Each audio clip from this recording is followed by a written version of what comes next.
Hello and welcome to Frontrunner Motorsport, and we are going to take a look at every driver who has ever been entered in a Formula 1 race for the official Scuderia Ferrari team, including present day 2020 all the way back to the beginning in 1950. So now is a good time to subscribe because this is a 5-part series and you will want to come back to see who ends up where in the list. Now we have 77 drivers to look at, so sit back, relax and let's begin. Number 77, Ernesto Brambilla. Now for my long-time subscribers who watch all my videos, you may have seen my worst driver for every team ever list, in which I said Luca Badoer was the worst Ferrari driver ever. So who is this Ernesto Brambilla joker? And how could he be possibly worse than Luca Badoer? Well, Ernesto Brambilla never actually raced for Ferrari. He was entered in a single race for the team, the Italian Grand Prix at Monza in 1969, but he never got to race, as Pedro Rodriguez took over his car and Ernesto never returned. He never started a race in Formula 1, having previously been entered for the 1963 Italian Grand Prix in a Scuderia Sentra Suds Cooper, but failed to qualify. He was mildly successful in motorbike racing, and brother Vittorio Brambilla did race in Formula 1, just not for Ferrari. 76, Robert Manzon. Another driver who never actually got to race for Ferrari, which is a shame because Manzon was a good driver. Having scored podiums with the Equip Gordini and Equip Rosier teams, he was meant to race for Ferrari at the 1954 Swiss Grand Prix. Unfortunately, a crash in practice meant he never got out for qualifying or the race and never started. His career continued with Equip Gordini for a couple more years, but had no more success. He was the last surviving driver who participated in the 1950 Grand Prix Championship before passing away in 2015. 75, Piero Carini. The first driver to make the start of a Formula 1 Grand Prix for Ferrari on this list. He qualified 20th of 30 cars at Monza in 1953, but he retired halfway through with an engine issue. He was part of a sort of junior Ferrari setup, similar to the Ferrari Academy now, but he wasn't used by Ferrari in Formula 1 again. He had 2 races for Scuderia Marzotto the year previously, which also ended in retirement, and sadly he would be killed in a Ferrari in Saint Etienne in a sports car race in 1957. 74, Luca Badoer. Well, here he is, the lackluster Italian who raced in Formula 1 in both 1993 and 2009, but never scored any points ever. He was a former international Formula 3000 champion, but couldn't take backmarker teams BMS Scuderia Italia, Minardi or Forti to points. His career seemingly ended in 1999 after another pointless season with Minardi, but when Felipe Massa was injured at Hungary in 2009, long-time Ferrari test driver Luca Badoer was drafted in, was caught speeding in the pit lane multiple times, qualified at the back in both races he entered, and still never scored any points. There may be drivers who did technically worse, but no one made Ferrari look like a laughingstock like Luca Badoer did, and he was quickly replaced by Giancarlo Fisichella. 73, Harry Schell. Harry Schell had a long Formula 1 career with many different teams from 1950 to 1960, but only had one race for Ferrari. He'd only qualify 18th and would last 68 laps before his engine blew up. He was entered in the Belgian Grand Prix of the same year and qualified a respectable 9th, but had to give his car up to teammate Maurice Trintignant before joining the Vanwall team. He'd get podiums for Maserati and BRM before his career ended with a fatal accident at the British Grand Prix in 1960. 72, Andrea Di Adamic. Again, only one race for Ferrari. In fact, it was his Formula 1 debut at Kyalami, South Africa in 1968. Andrea Di Adamic qualified an impressive 7th on the grid, just 2 seconds behind pole sitter Jim Clark. Unfortunately, he would crash on lap 13 when he spun on oil. Ferrari did not retain him, and Andrea Di Adamic went between McLaren, March, Surtees and Brabham in an unremarkable career. 71, Derek Bell. Derek Bell is probably more famous for his 5 wins at the 24 Hours of Le Mans, mostly in Porsches, and not for his pretty horrible Formula 1 career with such luminaries as Tom Wheatcroft Racing, along with McLaren, Team Surtees and Techno. But he did make his Formula 1 debut with Ferrari. At the Italian Grand Prix in 1968 he qualified a decent 8th, but his fuel pump went just 4 laps into the race. He returned for the American Grand Prix at Watkins Glen, but qualified lower and his engine went 15 laps into the race. Derek Bell was a great sports car driver. Single-seaters best forgotten. Number 70, Nino Vaccarella. Had a few Formula 1 races before joining Ferrari with the Scuderia Serenissima team, so had some experience, but his only race for Ferrari was the 1965 Italian Grand Prix at Monza, where he qualified 15th, and was classified 12th, despite being 18 laps down after retiring with an engine issue on lap 58. Despite not having any success in Formula 1 with Ferrari, Nino Vaccarella did win the 1964 Le Mans race for Ferrari, partnering Jean Guichet in a Ferrari 275P. He won 5 laps clear of anyone else. 69 Nanni Galli. Giovanni Giuseppe Gilberto Nanni Galli was in and out of Formula 1 over a few years in the early 70s. His biggest shot to impress was with Ferrari at the 1972 French Grand Prix at Circuit de Girard. However, Nanni Galli only qualified 19th of 24 cars and finished 13th, a lap down from the leaders. He'd get a few more drives with Frank Williams in 1973, but disappeared from Formula 1 shortly after. 68 Jonathan Williams. Raced as British but was actually born in Cairo, Egypt, making him one of the few African drivers from outside South Africa to race in Formula 1. He drove for Ferrari at a bad time as they had lost several drivers to accidents, including Lorenzo Bandini, and Jonathan Williams was drafted in. He qualified 16th, finished 8th, only ahead of Chris Amon, Joe Bonnier and Guy Ligier, who all ran into trouble. Not a bad run out for Ferrari, but he was dropped after one race, never raced in Formula 1 again, but did drive at Le Mans in 1970 with the camera on board capturing footage for the Steve McQueen movie released in 1971. He retired from motorsport and became a pilot. 67 Cesare Perdisa. Perdisa had a couple of podiums for Maserati in Formula 1, but mostly have shared drives with the likes of Jean Behra and Sterling Moss, and his one Ferrari drive was no different, sharing with Peter Collins and Wolfgang von Tripp. He only managed to finish 6th in Argentina in 1957. 6th was not good enough for a point in 1957, but even if it was, Perdisa would score a third of a point. Cesare Perdisa would retire from motorsport that same year after the death of teammate and friend Eugenio Castellotti. Had he continued, he might have done more for Ferrari and been higher up this list. 66 André Pillet. Another unremarkable Formula 1 career, André Pillet would score 2 points for Equipe Gordini before moving to Ferrari for the 1956 Belgium Grand Prix. He qualified last at 46 seconds off pole, not unusual given the length of a lap at Spa in 1956, Fangio on pole with just over 4 minutes a lap. André Pillet effectively survived for a 6th place finish, 3 laps down before resuming his career with the likes of Equipe Gordini, Tim Parnell and self-entered cars, scoring no points, with his final race being in 1964 for the Equipe Scirocco Belgi team. His son was even worse. Teddy Pillet had one race for Brabham before failing to qualify for BRM. Like father, like son. 65 Giancarlo Fisichella. Fisichella had a long successful career in Formula 1 lasting 14 seasons in the series, scoring wins with the Jordan and Renault as well as podiums for Benetton. He was a good consistent second driver and seemed a good fit for Ferrari, being Italian and very talented, but Fisichella's career coincided in Ferrari's Brazilian phase, with Rubens Barrichello and Felipe Massa hogging the drive. But when Felipe Massa was injured and Luca Badoer banished back to the test track, Fisichella stepped in to take his dream drive. He wasn't great, mostly in the midfield as he struggled to get used to the Ferrari. After 5 races he scored no points and retired from Formula 1 at the end of 2009. 64 Andre Simon. Andre Simon seems like a decent driver, getting drives with the likes of Maserati, Mercedes and Ferrari, but he never scored any points. His 2 races for Ferrari came in 1952, first at the Swiss Grand Prix where he managed to qualify in a good 4th place, but had to share the drive with Nino Farina and they retired anyway. He qualified well in Italy too, but only finished 6th. Shame because he was clearly talented, would have benefited from a full-time drive, but he raced some of the best cars of the era so he probably wasn't too worried. 63 Yvon Capelli. Ferrari were not in a good place in 1992 and the signing of Ivan Capelli was a weird one. He had some successful drives with Leighton House, including a couple of 2nd places, but he was never the calibre of a Ferrari driver. But he was marked out as a potential future champion by some.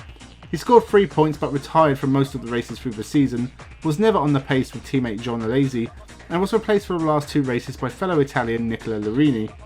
He joined Jordan for 2 races in 1993 but failed to qualify in Brazil and retired from Formula 1. 62 Gianni Morbidelli. After a tough year with Minardi in 1991, Gianni Morbidelli was rewarded by replacing the sacked Alain Prost at Ferrari for the last race of 1991. He gave a good account of himself, qualifying 8th on the grid and finishing 6th, scoring half a point as the race was cut short. Due to the torrential rain that led to a lot of incidents in only 14 laps of racing, including 2 red flags, Morbidelli wasn't retained for 1992 As previously stated, Ferrari went with Ivan Capelli. Instead, Morbidelli returned to Minardi before switching to footwork, getting a podium in 1995, before ending his career with Sauber in 1996 and turning to touring cars, where he has been very successful. 61. Olivier Gendebien. Olivier Gendebien was a top race car driver of his time, but his Formula 1 career was littered with sporadic drives. For various teams, he raced for Ferrari between 1956 and 1961, but only raced 8 times for Scuderia Ferrari. He scored a 5th place on his first start with the team and a 4th place in France in 1959 and Belgium in 1961. That was all the points he scored for the team, but he did also get 2 podiums for the Yeoman Credit Racing team and a 6th place finish overall in 1960. His Formula 1 career ended in 1961, but he also scored 4 wins at Le Mans for Ferrari in 1958, 1960, 1961 and 1962. So a Ferrari legend, just not in Formula 1. Number 60, Ignazio Giunti. The Argentinian had a very short Formula 1 career, just 1 part season in 1970. In 4 starts for Ferrari, he scored a debut 4th place at Spa before a 14th in France, a 7th in Austria and retiring in Italy. He qualified decently in all 4 races, and Ferrari deemed him good enough to sign him for 1971, but sadly Giunti was killed in a sports car race in Buenos Aires when he smashed into the back of Jean-Pierre Beltoir's stricken Matra. Number 59, Jean Behra. Behra was a journeyman racer in the early days of Formula 1, scoring podiums with Equip Gordini, Maserati and BRM. Despite taking 9 podiums, he never took the top step in Formula 1 World Championship races. He only made 3 starts for Ferrari in his final year in Formula 1 in 1959, but he qualified 2nd, 4th and 5th, but was let down by reliability in the races.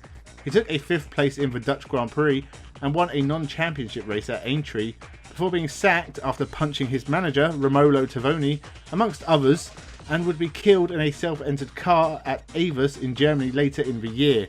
One of the early greats of Formula 1, his Ferrari career was pretty disastrous. 58. Nicola Larini.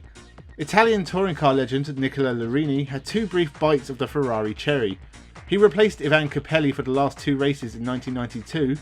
He'd qualify in the midfield, which wasn't unusual for Ferrari at the time, who were going through a bit of a barren spell, but he was called in to replace the injured John Alesi for a couple of races in 1994. He qualified 7th for the Pacific Grand Prix, but collected the spinning Senna at the first corner and retired, but would manage a podium finish in his 4th and last race, getting a brilliant 2nd place at the tragic Imola Grand Prix. He was never called back again and would have 1 more points finish with Sauber in 1997 after a career struggling with the likes of Colony, Osella, Ligier and Modena Spa. It was a brief spell with Ferrari that gave his best ever moments in Formula 1. 57. Pedro Rodriguez. The massively talented Mexican only had a couple of races for the main Ferrari team, but it really should have been more. His brother was killed at the Mexican Grand Prix in 1962, and Pedro Rodriguez almost retired from motorsport before his Formula 1 career began, but he continued on and won races for Cooper and BRM. But it was 2 races for Ferrari where he would retire from the British Grand Prix in 1969 before scoring a point at the Italian Grand Prix.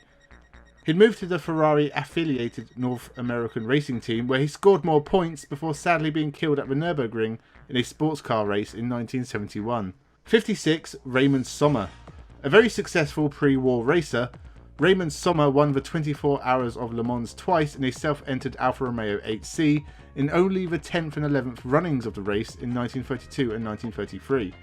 He also drove for Ferrari in the 1930s as well, getting a podium for the team in the Italian Grand Prix of 1948, again before Formula 1 even existed. A long time later he'd race at the 2nd ever Formula 1 Grand Prix in Monaco in 1950 where he scored points for Ferrari on his debut, finishing 4th, 3 laps off winner Fangio, but only 2 off fellow Ferrari driver Alberto Ascari. He'd have a 2nd race of that year at the Swiss Grand Prix, but retired with broken suspension before seeing out the season in his own self-entered Talbot, as well as a race for the factory Talbot team. He was sadly killed at the tail end of 1950 at a non-championship Grand Prix in a Cooper. 55. Umberto Maglioli. Another of Ferrari's young drivers from back in the 50s, Umberto Maglioli made his debut in Italy in 1953 but only finished 8th. He'd get a 9th and a 7th in 1954 before getting his first podium for the team in Italy, although it was a shared drive with Jose Froilan Gonzalez. He'd get a second podium in the first race of 1955, this time shared with Giuseppe Farina and Maurice Trintignant, meaning Maglioli got 1 and a third points. A third is just irritating to look at. He'd only have one other race for the team, scoring a 6th place in Italy before his Formula 1 career ended in 1957, with a disastrous outing in a Formula 2 spec Porsche.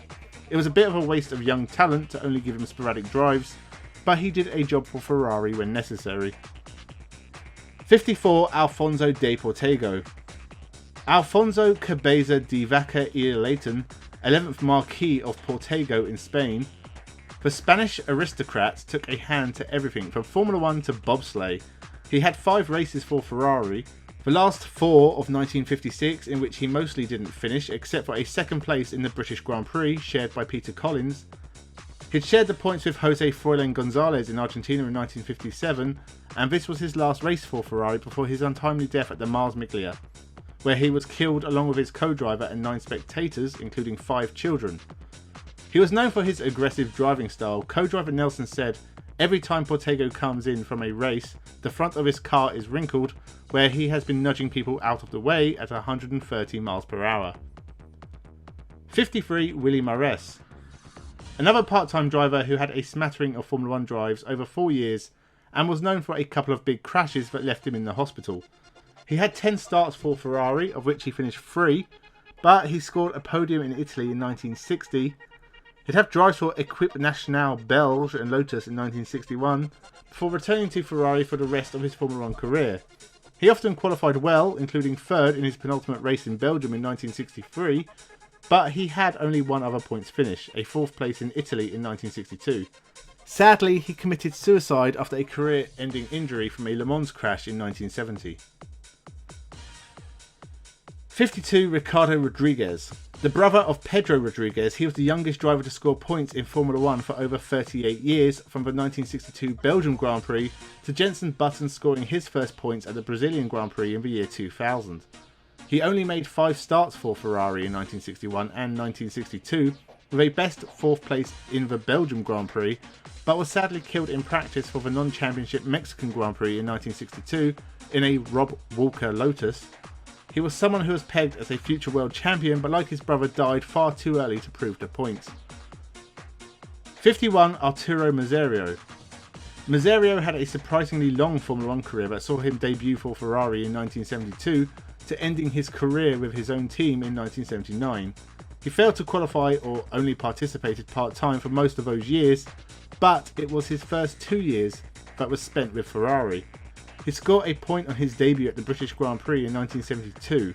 In 1973, he raced in more than half the races for Ferrari and scored a couple of 4th places at the beginning of the series before struggling along for the rest of the year. He left Ferrari and raced for Frank Williams in 1974. Number 50. Teodoro Serafini. Dorino Serafini may only have had one appearance in Formula 1, but he scored a 2nd place in 1950 in a drive shared with Alberto Ascari. This was the Italian Grand Prix, the final round of the first ever Formula 1 championship, and Serafini impressed, qualifying 6th, as well as still having the best appearance to podium ratio at 100%. I don't understand why he wasn't kept at Ferrari for 1951, but he appeared in a non-championship race, the 1951 Syracuse Grand Prix, where he also finished 2nd, but no more Formula 1 appearances. Number 49. Giancarlo Baghetti. The only driver to win his debut race who wasn't Nino Farina at the first ever race, ridding for Fisa in an independent Ferrari at the 1961 French Grand Prix, and this was a hat-trick of Grand Prix wins, coming after winning his first 2 Grand Prix races at the non-championship Syracuse and Naples Grand Prix. He'd only make 4 starts for the Works Ferrari team in 1962, with a 4th in the Dutch Grand Prix and 5th in Italy. The other 2 were retirements, but Ferrari didn't keep him. He ended up with ATS in 1963 and Scuderia Centrosud in 1964, as well as a one-off appearance for Brabham, Reg Parnell and Lotus. But he scored no more points and moved to touring cars, where he had a little success in a Fiat Abarth in the European Touring Car Championship. Number 48. Mika Salo. Substituting for Michael Schumacher is a monumental task and one that would be nearly impossible, but Mika Salo did an admirable job for Ferrari. After stepping in when Schumacher broke his legs at Silverstone in 1999, he'd only entered 6 races for the team and did give up a race win to try and help Eddie Irvine win the championship. He didn't, so Salo probably curses the Irishman's name every night. After a few years racing for backmarkers like Lotus, Tyrrell, Arrows and BAR, Mika Salo actually had his best year when he raced part-time for Ferrari with 2 podium finishes, 2nd in Germany and 3rd in Italy. Ferrari didn't keep in touch and Salo ended his Formula 1 career after seasons with Sauber and Toyota. 47. Cliff Allison. Cliff Allison had a promising start to his career with Lotus in 1958, often quick, but Lotus didn't keep him and Ferrari would pick him up on a part-time basis in 1959. His year started with a big crash at Monaco, also involving Wolfgang von Tripp and Bruce Halford, and after a couple of retirements he finally scored points for Ferrari in Italy with a 5th place. And he was qualifying better. He got the best result of his career in 1960 when he took his Ferrari to 2nd place at the Argentine Grand Prix. Unfortunately, another big crash in Monaco kept him out for almost a year, and he would return in 1961 with the UDT Laystall Racing Team, where after an 8th place finish in Monaco, he'd have another big crash in Belgium, broke both of his knees and shattered his pelvis, and retired from motorsport. Another driver who never got to show his full potential. 46. Stefan Johansson. I don't know how Stefan Johansson got to drive for Ferrari. His manager must be a top negotiator, because his career before Ferrari included not qualifying for Shadow in 1980, no points for Spirit in 1983, DQs and did not qualify for Tyrrell in 1984, before finally getting a few points for Tolman. He took over at Ferrari after René Arnoux was let go for reasons not known to anyone outside of Ferrari and René Arnoux. Maybe he sat on Enzo's cat. But Stefan Johansson took 2 second places in Canada and Detroit, which helped him to a 7th in the championship in 1985, and 4 podiums helped him to 6th in 1986. But he never took a race win for Ferrari or anyone, but would have a good season with McLaren in 1987 and a surprise podium with Onyx in 1989. Number 45, Mike Parks. At 6'4", Mike Parks is not your average Formula 1 driver. Ferrari had to give him a specially designed longer car to race in, but after Mike Parks failed to qualify for the David Fry team at the British Grand Prix in 1959, he would make a name for himself in sports car racing and have success in the 1964 12 Hours of Sebring in a Ferrari 275P with Umberto Maglioli. After a period of continued sports car success for Parks and John Surtees unexpectedly leaving the team, this led to Mike Parks driving for the Grand Prix team. He had great success, scoring a 2nd place on his debut at Monaco and finishing his first year with another 2nd place at Monza. He'd scored a couple of non-championship wins in 1967, along with a 5th place at the Dutch Grand Prix before a career-ending crash at Spa after spinning on Jackie Stewart's oil. This ended any chance of a full campaign with Ferrari, and Mike Parks was killed in a road collision in Italy in 1977. Number 44, Eugenio Castellotti. A young Italian driver is the perfect fit for Scuderia Ferrari, and Eugenio Castellotti was a true talent to boot. He scored a 2nd place in his 2nd race at Monaco in 1955, along with points in the Netherlands, and a podium at Monza led Castellotti to 3rd in the championship at his first try, with just 12 points. 12 points in 2020 would land you 15th. 1956 didn't go so well with only 2 points finishes, 4th in Monaco and 2nd in France, when he lost out to Peter Collins by just 0.03 of a second. All looked good for 1957. He qualified 4th in Argentina but retired with a wheel issue before being killed in a practice accident in a prototype Ferrari in Modena. Another waste of young talent. Number 43, Mario Andretti. A former champion. What is he doing this low on the list? Well, Mario Andretti won the title with Lotus in 1978, but he has a much shorter history with Ferrari, making his first start with the team in 1971 on a part-time basis. He'd win the opening round in South Africa, which was Andretti's first of 12 wins in Formula 1. The rest of the year was spent retiring from races or not qualifying for them in the case of Monaco, but he would score a 4th place in Germany. But he had even less races in 1972, would only score a couple of points finishes. After racing for Parnelli, Lotus, Alfa Romeo and Williams in the meantime, Mario Andretti finished his Formula 1 career with Ferrari in 1982, replacing Didier Pironi. He scored a final podium at Monza before suspension ended his final race at Caesars Palace. Number 42, Ludovico Scarfiotti. The ultimate part-time driver, Scarfiotti only had 6 races in 4 years for Ferrari in Formula 1. Regardless, he does have a Ferrari win under his belt, the Italian Grand Prix in 1966. 54 years later, and he is still the last Italian to win the Italian Grand Prix. He would have a couple of other points finishes for Ferrari, including his debut in 1963, but he was never given a full drive. But he did win Le Mans in 1963 in a Ferrari. Strange that they never took the plunge and gave Scarfiotti a full-time drive.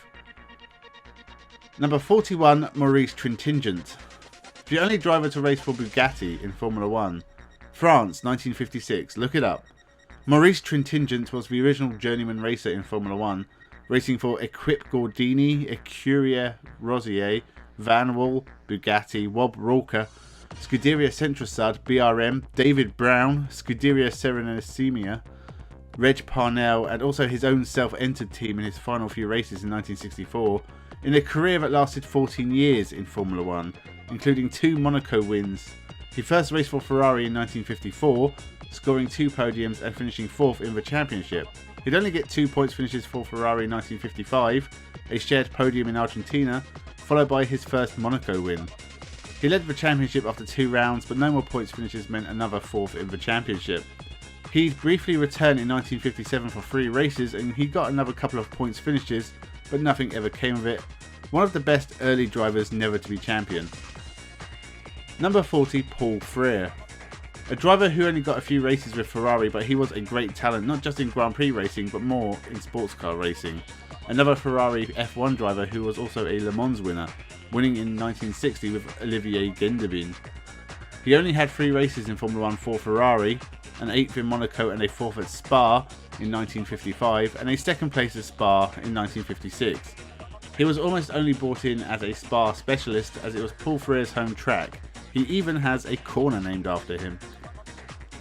Number 39, Dan Gurney. The American made his debut with Ferrari in 1959 after impressing on a test basis for the team.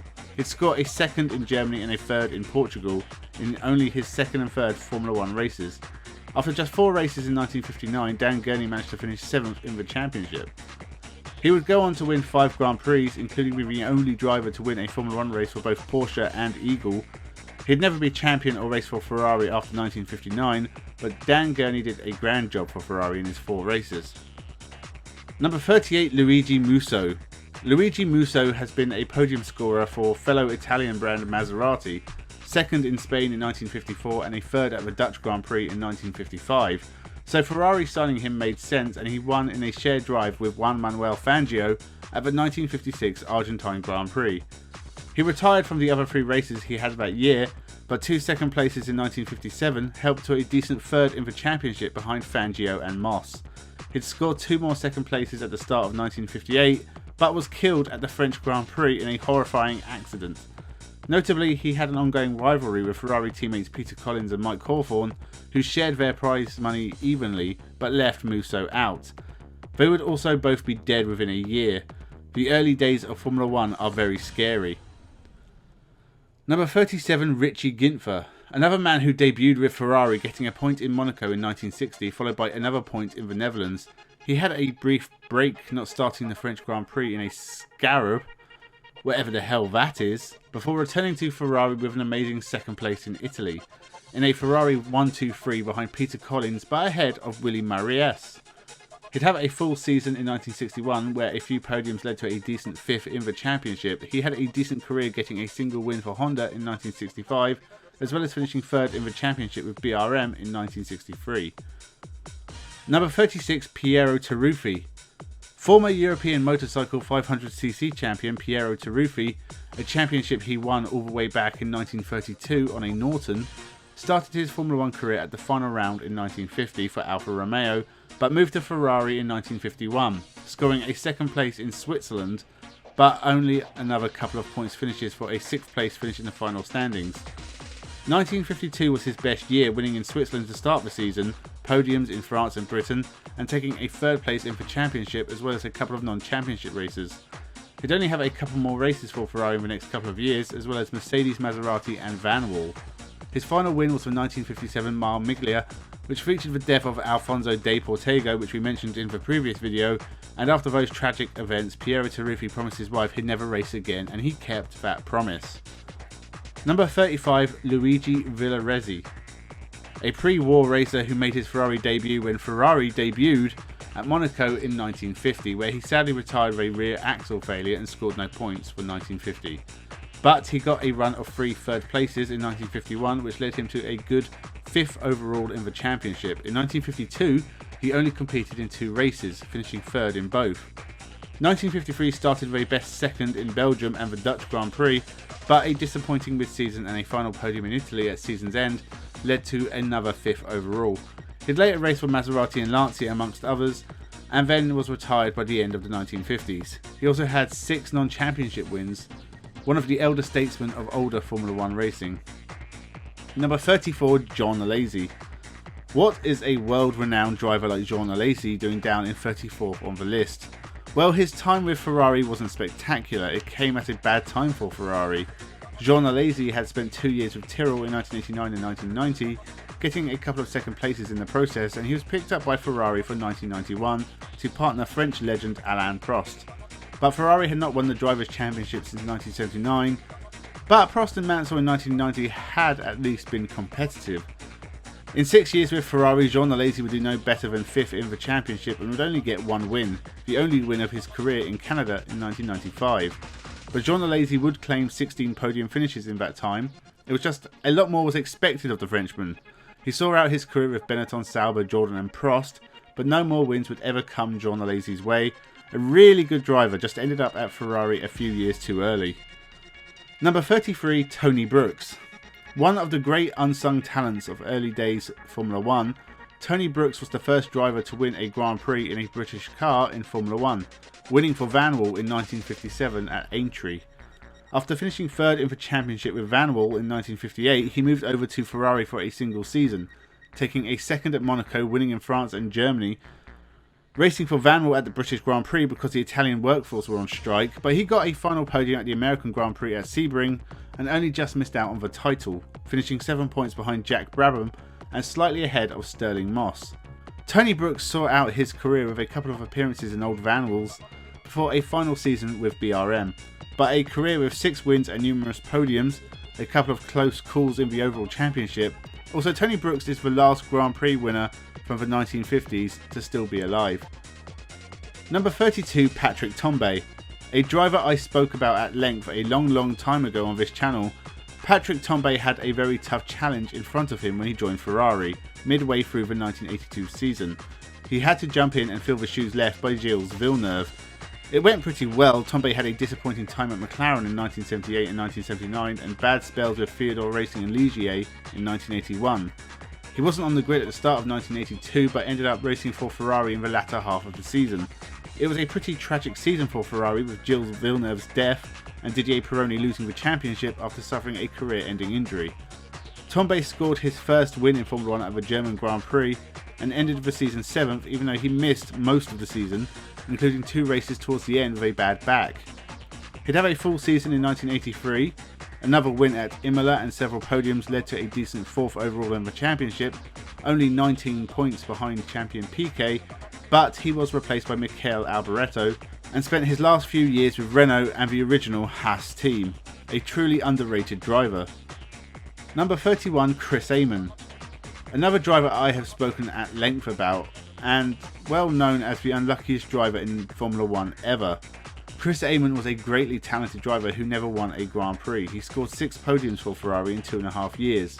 His first in 1967 was best with 4 podiums and 5th overall in the championship. His races usually ended in retirement in 1968, but he still managed a 2nd place at the British Grand Prix, and after a disappointing half season in 1969, left to race for a whole multitude of teams, including his own. One of my favourite racers and a true legend to end this part of the list on. Number 30, Peter Collins. An excellent driver who, again, like so many of the drivers from the 1950s, died far too young, but he had a lot of success with Ferrari outside of Formula 1 and even a 2nd place at Le Mans in an Aston Martin.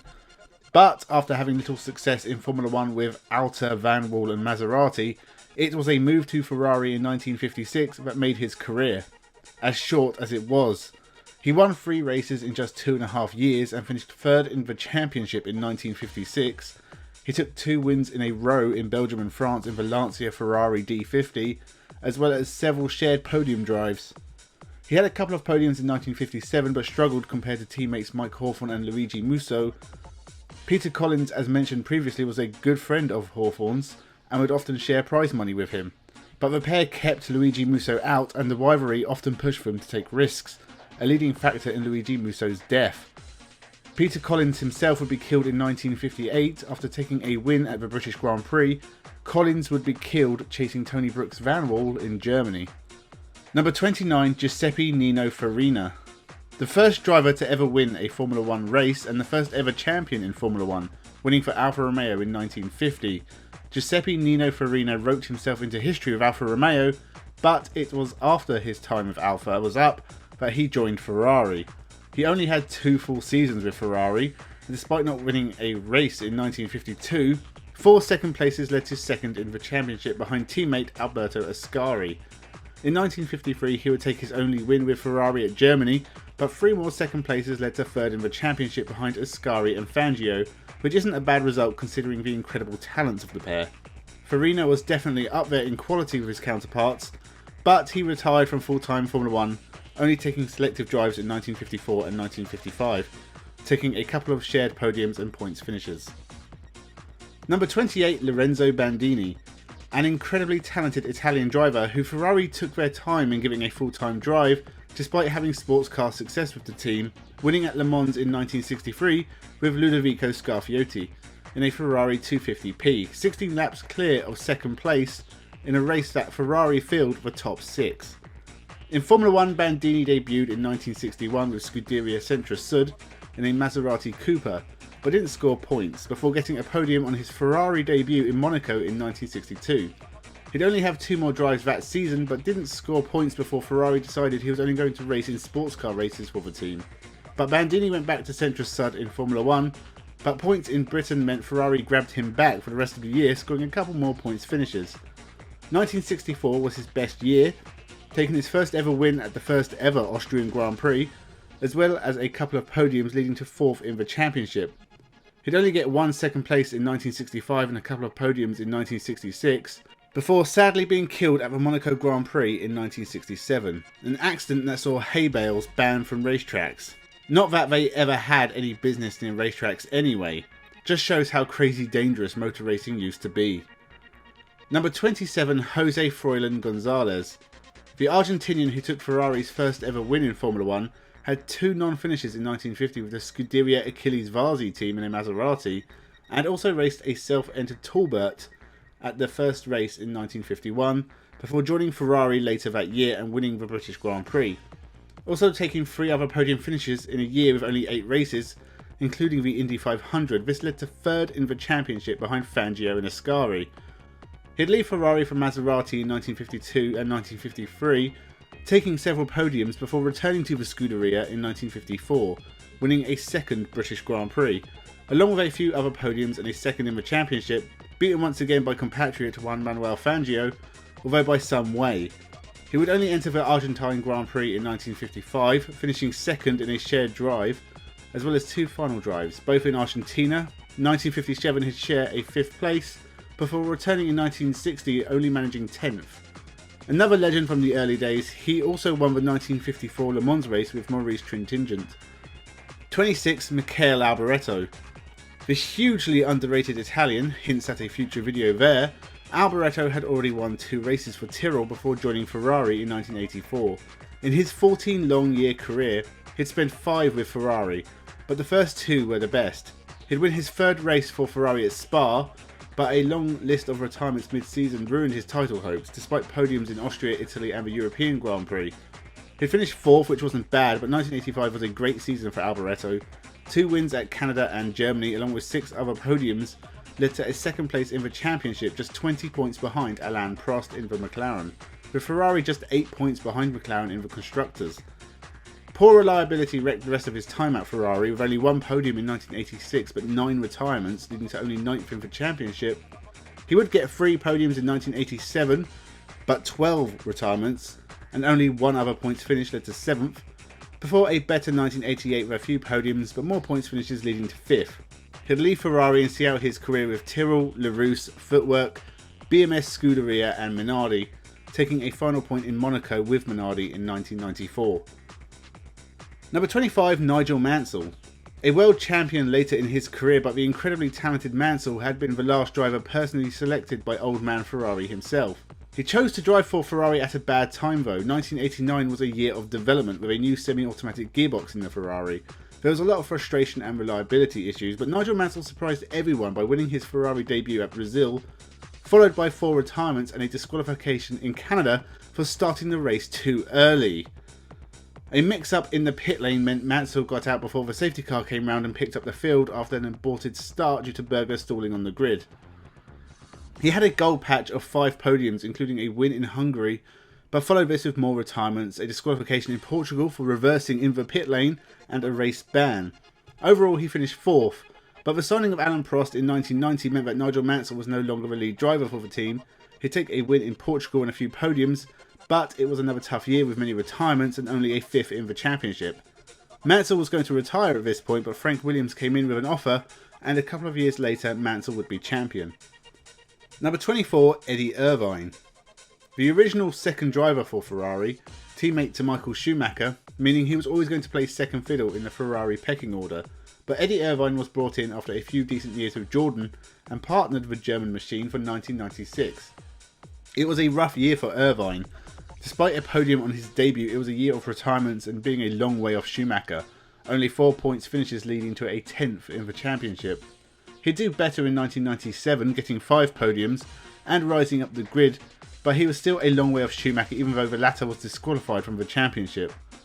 Eddie Irvine improved further in 1998 to support Michael Schumacher's unsuccessful campaign for the title, but Eddie Irvine finished 4th in the championship with 8 podiums, and not too far behind David Coulthard in 3rd. It was 1999 where Eddie Irvine had to step up.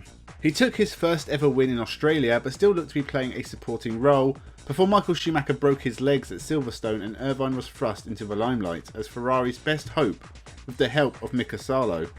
He'd take 3 more wins at Austria, Germany and Malaysia, but would miss out on the championship by just 2 points and leave Ferrari at the end of the year, seeing out his career with 3 uneventful years at Jaguar, scoring only a couple of podiums but not much else.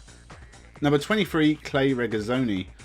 Made his Formula 1 debut for Ferrari in 1970, sharing the drive with young Italian Ignazio Giunti, but Regazzoni was the pick of the two and would take a win at the Italian Grand Prix, as well as second places in Austria, Canada and Mexico. Despite racing in only half the season, Regazzoni would take an impressive 3rd place behind posthumous champion Jochen Rindt and team leader Jackie Ickx. He'd race full-time for Ferrari in 1971, but the season wasn't as kind, with a few 3rd places and a lot of DNFs. And 1972 was not much better, with 3rd in Spain and 2nd in Germany. He'd be offered a huge wad of cash from BARM to race for the team in 1973 alongside good friend Niki Lauda, but it was a terrible year with Clay Regazzoni only scoring 2 points and finishing 17th in the championship. He returned to Ferrari for 1974 and brought with him Niki Lauda, and a lot of success for Ferrari. A single win in Germany for Regazzoni, along with a few podiums, meant he finished 2nd in the championship behind Lauda. But 1975 was not quite as good. Despite a win in Italy, Regazzoni only finished 5th in the championship, which he matched in his final Ferrari year in 1976, with another win in America, meaning he ended his Ferrari career with 4 wins, and at the time was the driver who entered the most races in Formula 1 for Ferrari. He ended his career with Ensign, Shadow and Williams, leaving Formula 1 behind in 1980 after a crash at Long Beach left him paralysed, and Regazzoni spent the rest of his life fighting for the rights of disabled people and paved the way for others after him to compete in high-level motorsport. 22. Carlos Reutemann. The Argentine came to Ferrari after already winning 4 Grand Prix with Brabham and finishing 3rd in the championship in 1975, but 1976 was a bad year for Brabham and Reutemann left to replace Lauda at Ferrari. But Niki Lauda recovered from his fiery accident far quicker than anyone expected, so Reutemann only made 1 appearance in a 3rd Ferrari at Monza, out-qualifying Clay Regazzoni but only finishing 9th. He joined the team full-time in 1977 but didn't get on with Niki Lauda as well as Clay Regazzoni had. He'd take his first win in Brazil with 5 other podiums being good enough for 4th. But he had a much better year in 1978, winning 4 races and finishing 3rd in the championship behind Mario Andretti and the sadly deceased Ronnie Peterson. He did beat former teammate Lauda, who was now at Brabham, but Carlos Reutemann left Ferrari from 1979 to join Lotus before having good success at Williams in 1980 and 1981 and is now a politician in Argentina. 21. René Arnoux. René Arnoux was another driver who had experienced Grand Prix success before heading to Ferrari, having taken 4 wins for Renault. He joined Ferrari in 1983, replacing the talented but sadly too injured to race Didier Pironi. In fact, 1983 was the year Ferrari basically had to start over after losing 2 very talented drivers in Gilles Villeneuve and Didier Pironi. René Arnoux did an admirable job for the team. The season started off slow with a couple of podiums in his first 7 races, before a win at Canada, followed by 2 more in Germany and Austria, as well as a couple of second places, leading to a 3rd place in the championship, only 10 points behind Nelson Piquet and Alain Prost. This was as good as it ever got for Arnoux. 1984 saw a lot of points finishes but only a few podiums and 6th overall, before René Arnoux had one last race at the start of 1985 before being replaced by Stefan Johansson. Strangely, it is not known why he was replaced. There are rumours, from a falling out with Enzo Ferrari, to poor fitness and hiding a severe knee injury, to the craziest being a drug addiction or general drug use. I doubt we will ever know the real reason, and René Arnoux saw out the rest of his career struggling with Ligier.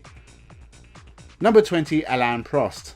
The Professor is one of the greatest of all time, but his time at Ferrari was often a struggle and ended as a bit of a farce. Alain Prost won the 1989 Drivers' Championship with McLaren, so it was a big signing for Ferrari, and it all looked good for the Scuderia, with Prost partnering Nigel Mansell. They had 2 of the best drivers in the world. Alain Prost managed 5 wins but finished 2nd in the championship behind old rival Ayrton Senna, and Ferrari's form took a nosedive thereafter. 1991 was awful for Prost. He managed a 2nd place at the first race, but couldn't keep pace with the McLarens and Williams teams, and was sacked before the last race for publicly criticising the team. Number 19, Charles Leclerc. It's strange putting someone so young and currently racing for Ferrari so high on this list, but I think it is a sign of Charles Leclerc's talents, and he deserves his place above the likes of Alain Prost, Nigel Mansell and Nino Farina. It's also strange considering how bad Ferrari have been since Charles Leclerc signed for them, but he is a driver doing his best to persevere at Ferrari, and he is an exciting prospect for the future. And it'll be interesting to look back at this list when his time with Ferrari is done and see where I'll place him then. Signing in 2019, he took 2 wins in his first year with Ferrari and finished a credible 4th. Although he had a couple of clashes with Sebastian Vettel, which stained his record slightly, 2020 was an awful year with Ferrari. They were way off the pace and it was almost always Charles Leclerc that was the team's leading light, with Sebastian Vettel usually spinning to the back of the grid. Leclerc scored a couple of podiums and scored regular points for 8th overall, but the future is only going to get better. Number 18, Felipe Massa. Another of the Ferrari second driver brigade, Felipe Massa was with the Scuderia for a long old time, 8 long years. When he joined in 2006, he was partnering Michael Schumacher and took his first wins at Turkey and Brazil, which was good enough for 3rd in the championship behind Alonso and teammate Schumacher. Kimi Raikkonen replaced Schumacher for 2007 and won the championship, but Felipe Massa took 3 wins as well and finished 4th. 2008 was the best year for Felipe Massa and somehow almost the worst also. He thought he was champion for like 30 seconds before Hamilton dashed those dreams, but 2008 Massa beat his teammate and won 6 races, including his 3rd Turkish Grand Prix in a row. This was the last time Felipe Massa won a race. He only raced in half of 2009 before a horrifying eye injury at practice in Hungary after being struck by a piece of Barrichello's car saw him out for the rest of the year. He returned in 2010, now partnering Fernando Alonso, but Massa started to drop further down the grid. A few podiums was only good enough for 6th overall. 2011 saw points finishes at every round bar 4 but no podiums, and another 6th. 7th in 2012 and 8th in 2013. This was enough and Ferrari replaced him with Kimi Raikkonen. Massa saw out his career with Williams and moved to Formula E. Number 17, Wolfgang von Trips. Wolfgang von Trips sadly seemed to be hitting his peak when he was killed in an accident in 1961. He was meant to debut for Ferrari at the Italian Grand Prix in 1956, but a crash in practice meant he couldn't enter the race. He got his chance in 1957, but only in 3 races, sharing a drive in Argentina, retiring in Monaco, and getting on the podium in Italy. He'd enter more races in 1958, getting another podium in Germany, as well as a few points finishes. For a single race for Porsche in 1959, along with a single race for Ferrari but no points. He raced the majority of the 1960 season with Ferrari. He scored points regularly but didn't challenge for podiums, and it was 1961 when he came into his own. Wins in the Dutch and British Grand Prix led to Wolfgang von Trips leading the championship ahead of teammate Phil Hill, but a clash with Jim Clark at the Italian Grand Prix killed Wolfgang von Trips as well as 15 spectators. If he hadn't been killed, Wolfgang may have been champion, but sadly we will never know. Number 16, Didier Pironi. Another great driver who should have been champion, but tragedy meant it never happened. Didier Pironi was severely injured in 1982, and it was an awful year, with Ferrari already losing Gilles Villeneuve to an accident. Pironi began his Formula 1 career with Tyrrell and was a decent driver, scoring a couple of podiums, but made a name for himself at Ligier in 1980 with a win in Belgium and a 5th in the championship.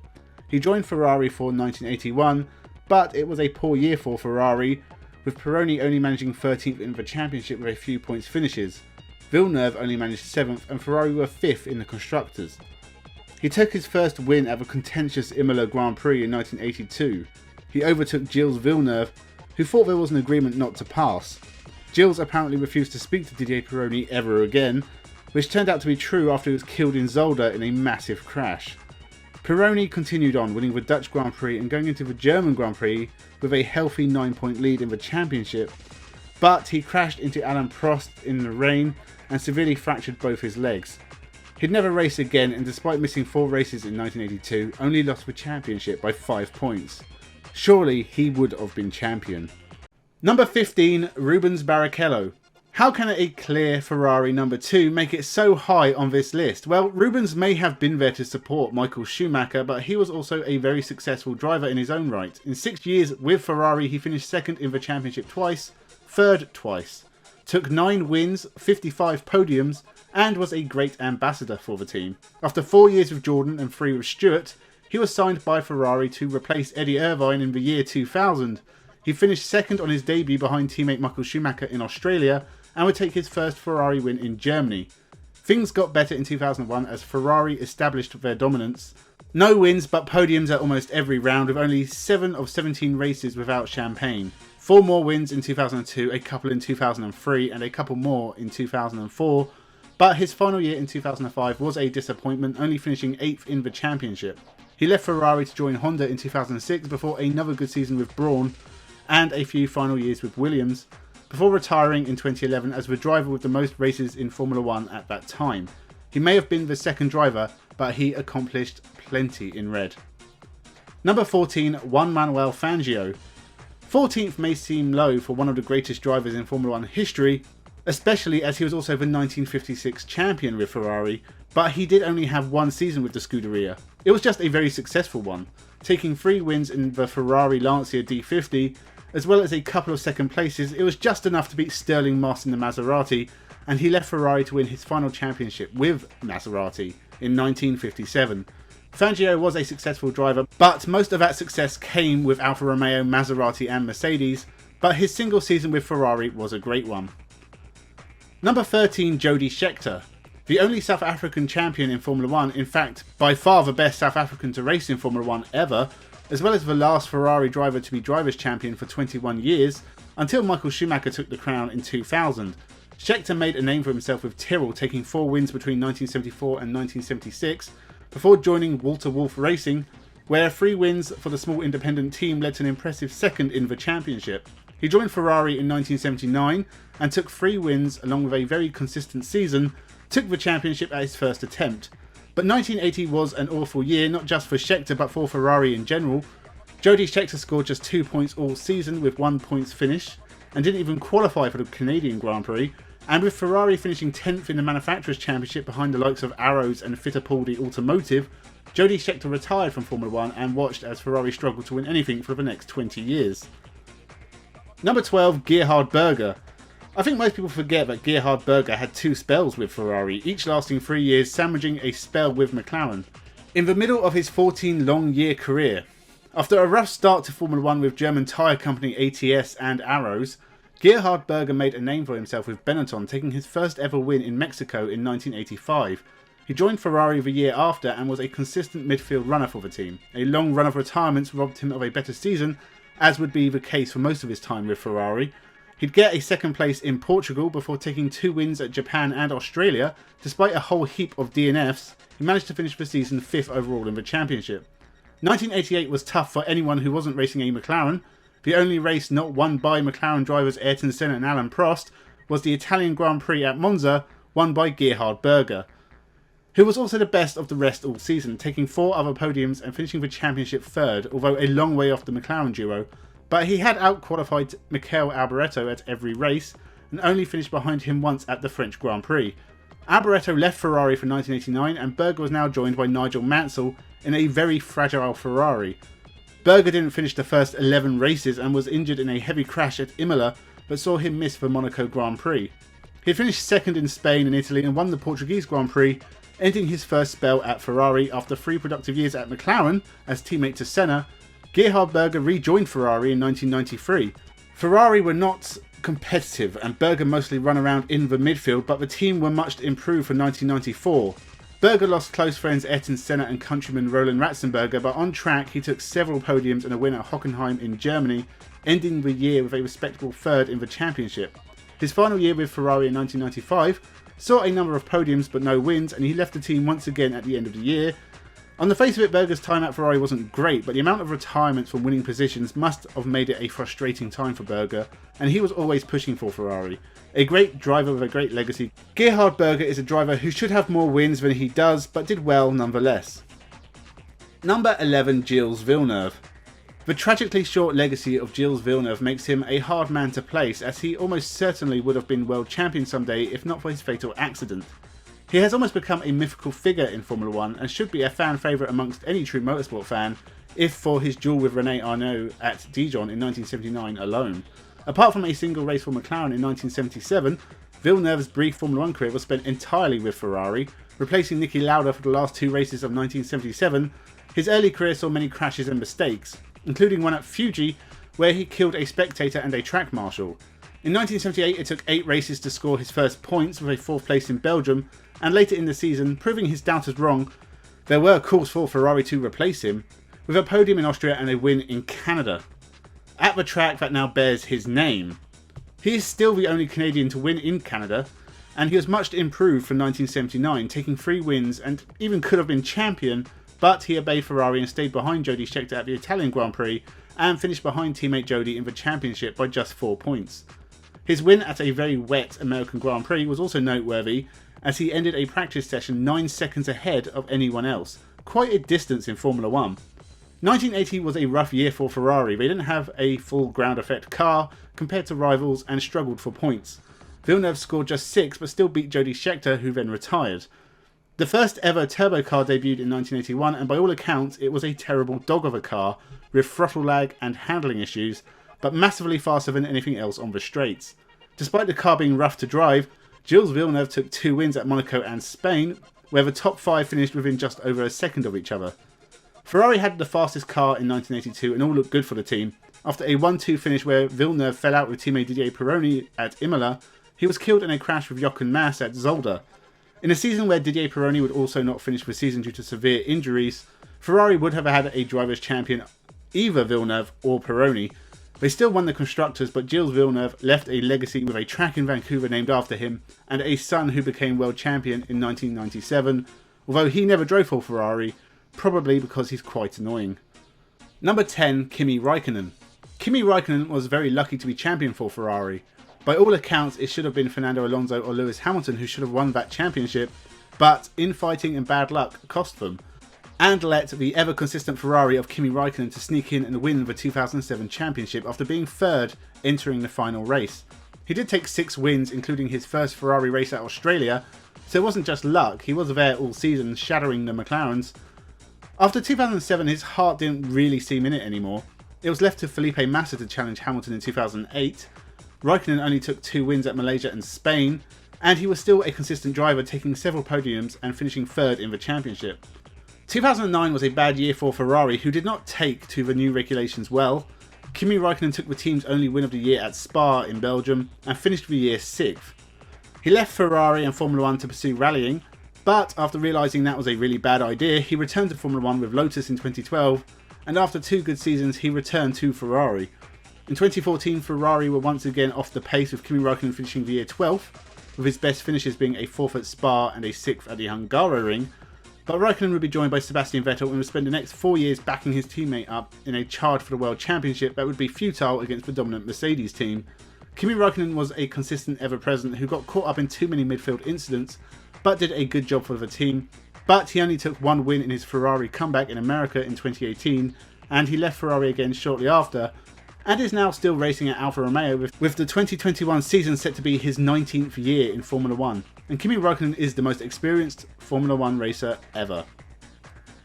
Number 9, Jackie Ickx. Jackie Ickx doesn't get enough praise for being a masterful legend of motor racing, one of the best drivers to never win the Formula 1 World Championship. Ickx had a long Formula 1 career that saw him join many teams, but it was his first full season in Formula 1 with Ferrari that brought him to prominence. Taking his first win in France and with a couple of podiums, he finished the year 4th.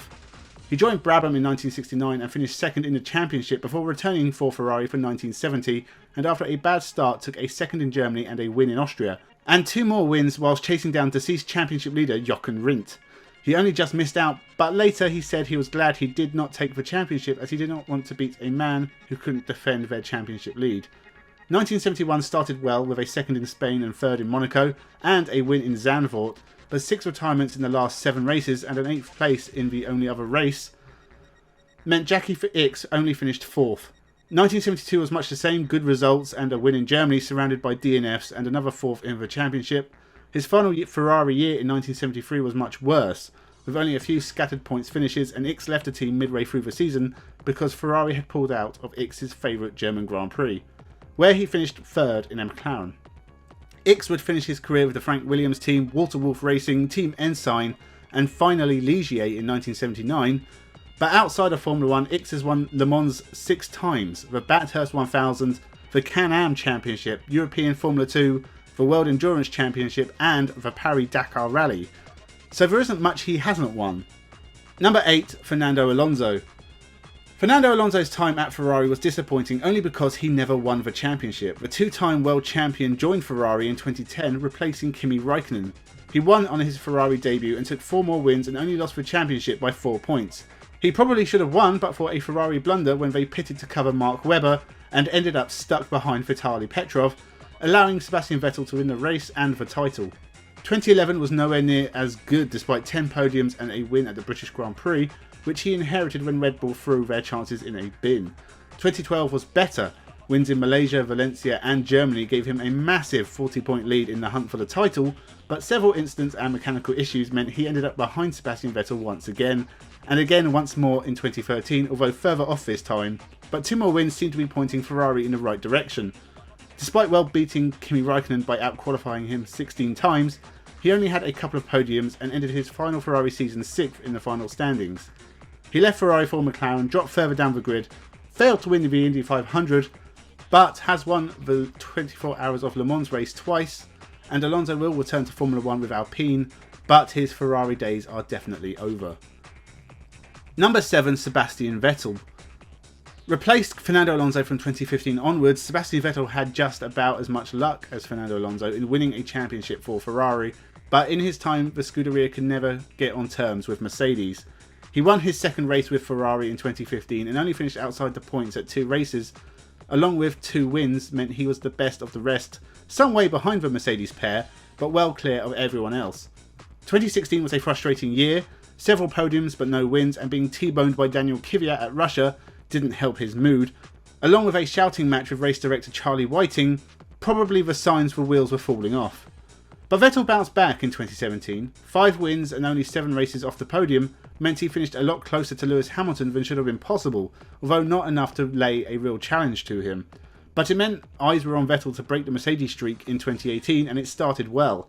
Leading the championship halfway through the season plus 5 more wins all looked good, until he binned it in the rain at the Hockenheimring, and Hamilton ended up dominating that championship too, with Vettel a long way behind in 2nd. After that, Ferrari went backwards and Vettel started spinning loads. New teammate Charles Leclerc got the better of Vettel in his debut season, and Vettel only took one win at Singapore, along with a couple of clashes with his teammate, meant a disappointing 4th in the championship. And 2020 was awful, with Ferrari having their engine reined in due to some fuel irregularities in 2019. The team struggled, Vettel spun a lot and had his worst Formula 1 season, finishing 13th. There is no doubt that we will look back at Sebastian Vettel as a god in Formula 1, and he was an asset to the Ferrari team. It'll be interesting to see how he gets on at Aston Martin in 2021. Number 6, Phil Hill. How can a guy who won 3 Grand Prix be ahead of people like Vettel, Alonso and Fangio? Well, Phil Hill is the quiet champion, and in his relatively short Formula 1 career, really excelled for Ferrari. He joined Ferrari for his second ever race in Formula 1 in 1958, before taking 3rd place at the 2 final rounds in Monza and Morocco. He joined full-time in 1959, and Phil Hill would take 3 podiums on his way to 4th in the championship. 1960 was tougher with Ferrari further off the pace, but Phil Hill would take his first race win at Monza, and the first Grand Prix won by an American since Jimmy Murphy in 1921, although not including the Indy 500, which was part of the calendar for some reason. 1961 was spent trailing teammate Wolfgang von Trips, but Hill did record wins in Belgium and Italy himself, as well as podiums in 6 of the 8 races. But after the death of Wolfgang von Trips and Phil Hill already being champion, Ferrari pulled out of the last race of the year, which would have been Phil Hill's home Grand Prix. 1962 was the beginning of the end, with Ferrari not as dominant as the previous year. Phil Hill would take 3 podiums but slip to 6th and leave Ferrari before the year was out.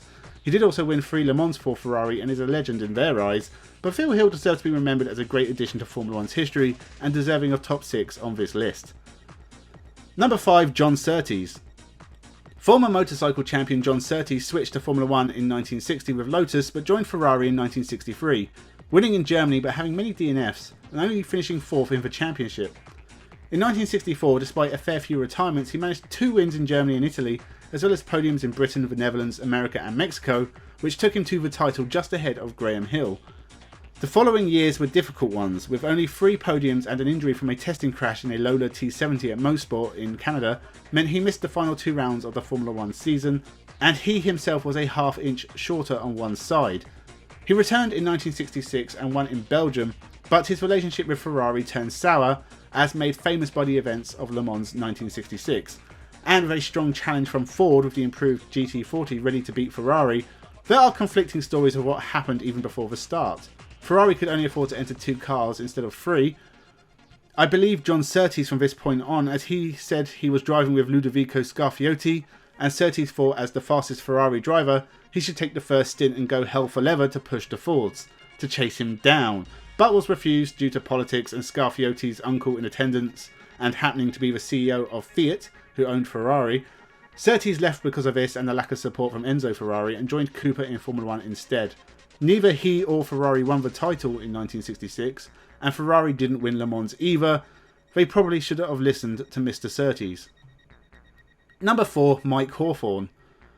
Another driver from the early days of Formula 1, Mike Hawthorn got his first Formula 1 podium with a 3rd place at the British Grand Prix in a Leslie Hawthorn entered Cooper Bristol in 1952.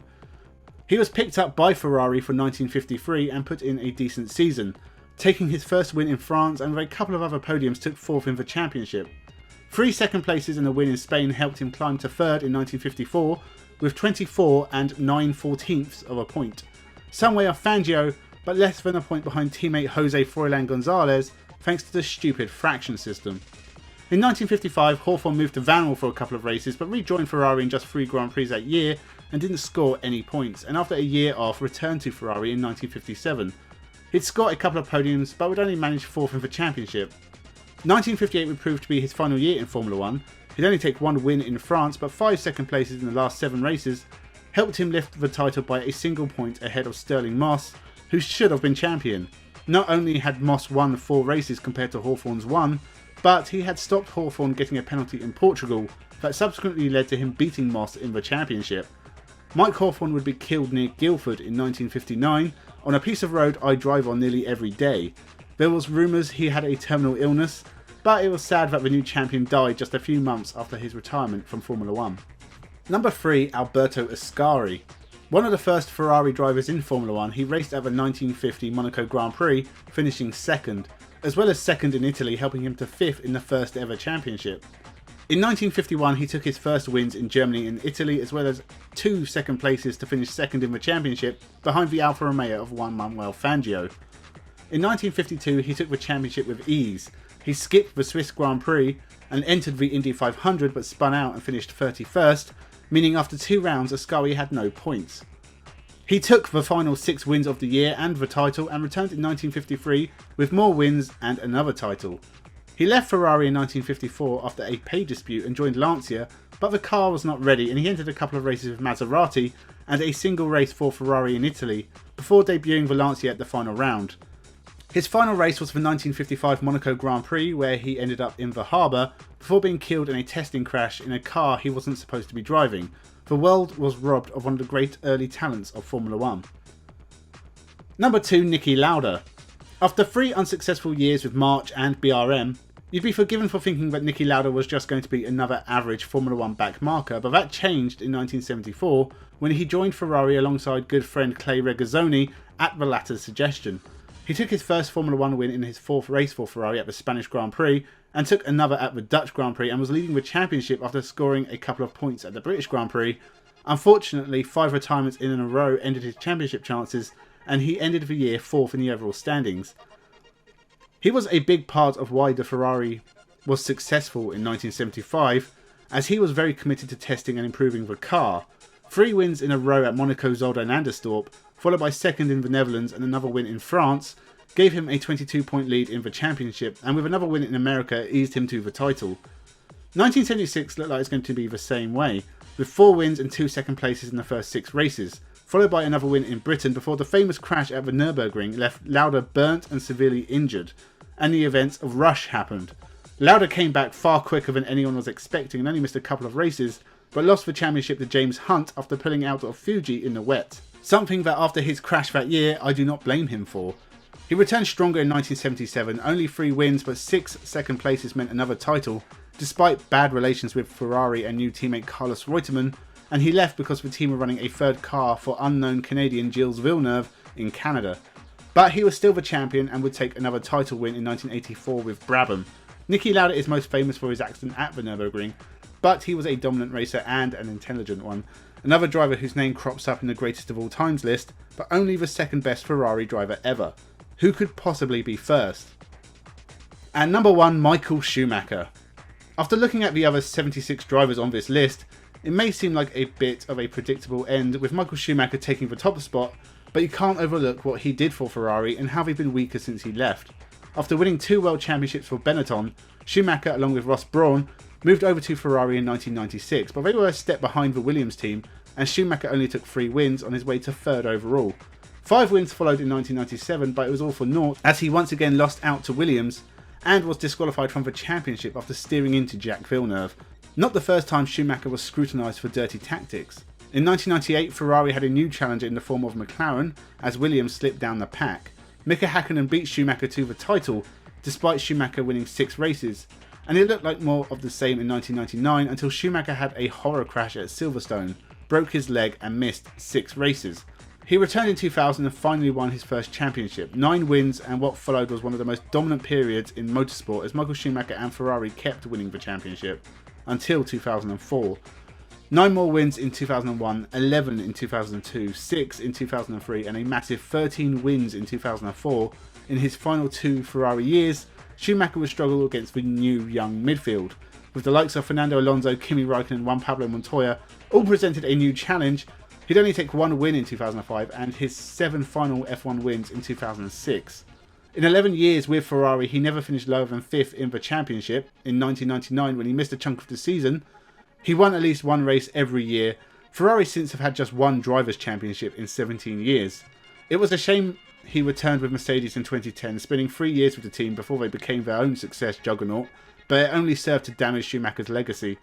And now, after his skiing accident in 2013, we don't know how Schumacher is health-wise, as the family keep information very private. But hopefully somewhere he's watching his son make the grid with Haas for 2021. I will admit I've never thought of Michael Schumacher fondly. He's a bit of a cheat in my opinion, but there's no doubt he's the greatest Ferrari driver ever and one of the greatest of all time.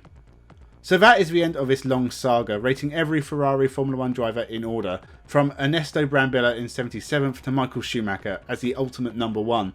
Thank you for watching this long series, and thank you to everyone who has subscribed. It means a lot. If you haven't, now is a good time to do it. Leave a like, comment, share the video. Once again, a massive thank you, and have a good one.